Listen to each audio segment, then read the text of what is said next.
Primul colind aveam vreo 7 anișori.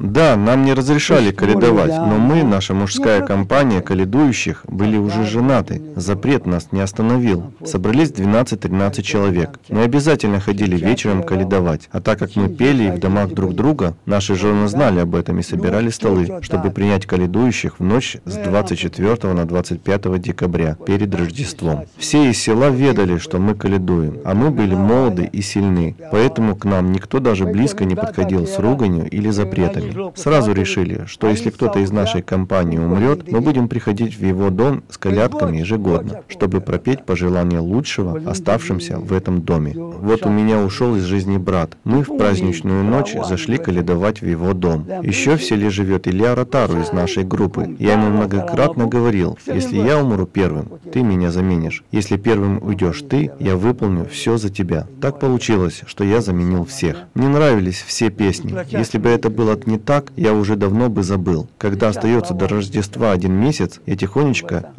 повторяю все 17 колядок. Моей жене очень нравятся эти праздничные песни. Покушаем, затопим печь, а потом она садится со мной рядом и поет колядки. Говорит, идем каледовать. Она их выучила благодаря мне. Было такое семейное счастье, когда мы вместе их спели.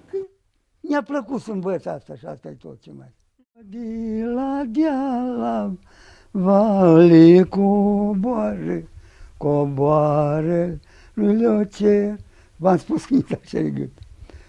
Într-o tioală, ele pe un picior de munte, pe o gură de va, ele ce va acolo coboară.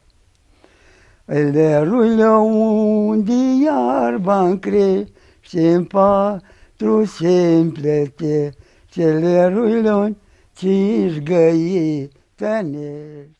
У меня не было свадьбы. Я вам расскажу свою печальную и длинную историю. Моего отца выслали в Сибирь в 1941 году, и я остался один. Мне было 10 лет, когда моего брата забрали на войну, где он и погиб. Я остался один наедине со всеми трудностями. О том, как познакомился со своей женой, я рассказываю всем, и люди смеются над этим. Я жил на этой стороне села, а она на другой, на окраине. Только когда девушки приходили на хору, я мог ее увидеть. Если ее там не видел, приходил к дому девушки. Почти каждый вечер я проходил 5 километров до ее дома. Моей возлюбленной нравилось, как я пою.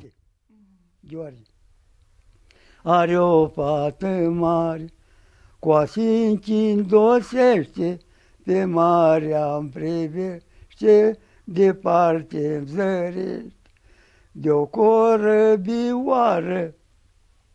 neagră și smolită, de valuri bătut.